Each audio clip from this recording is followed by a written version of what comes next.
इनके नैनों की प्यास अमिट थी। नैनो उत्सव का ऐसा रंग और ऐसी रंगो उज्जवल शब्दावली, रंग प्लस उज्जवल, रंगो उज्जवल शब्दावली। और मैं खास बात कहना चाहूंगा, लोग श्रृंगार को खराब समझते हैं, वो अपने पागलपन के शिकार हैं, वो नैतिकता के शिकार हैं, गहरी नैतिकता के। मैं बता दूं कि उज्जवल रस है वो श्रृंगार ही होता है। इसीलिए संत कवियों तक, कबीर, रैदास, बाबा लाल जैसे कवियों ने श्रृंगार रस को ही सर्वोपरि मानते हुए उसे उज्जवल रस की संज्ञा दी है।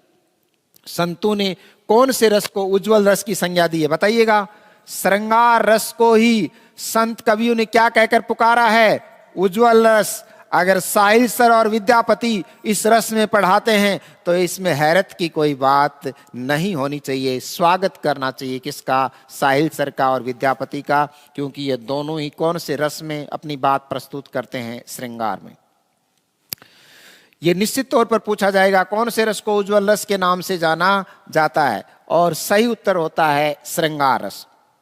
और ऐसी रंगो उज्जवल शब्दावली, राइट, जो कि हमारे सामने एक बहुत प्यारा सा बिंब प्रस्तुत कर दे, उसको कहते हैं रंगो उज्जवल। बिल्कुल क्लियर बिंब, धुंधले बिंब नहीं। छायावाद में कभी कभी हमें धुंधले बिंब देखने को मिलते हैं, क्योंकि उसमें रहस्यवाद का पुट है।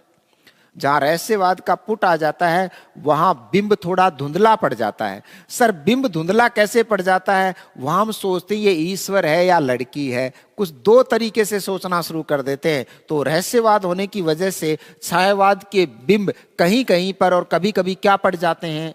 धुंधले पड़ जाते हैं। पर इसमें ऐसा नहीं है, ना तो रीति कवियों में है और ना विद्यापति में।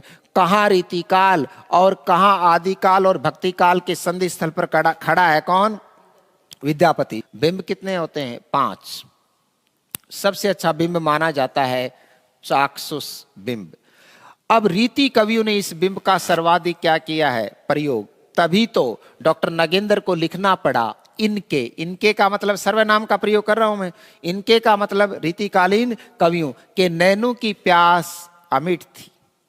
नैनो उत्सव का ऐसा रंग, नैन प्लस उत्सव, नैन मटक्का, चल नैन लड़ाई, चल नैन लड़ाई, है ना? अखियां लड़ाई, अखियां लड़ गई बीच बाजार, राइट। आजकल तो अखियों से गोली मारे, टाइट टाइट ठिस, वो अलग ही मैटर होगा।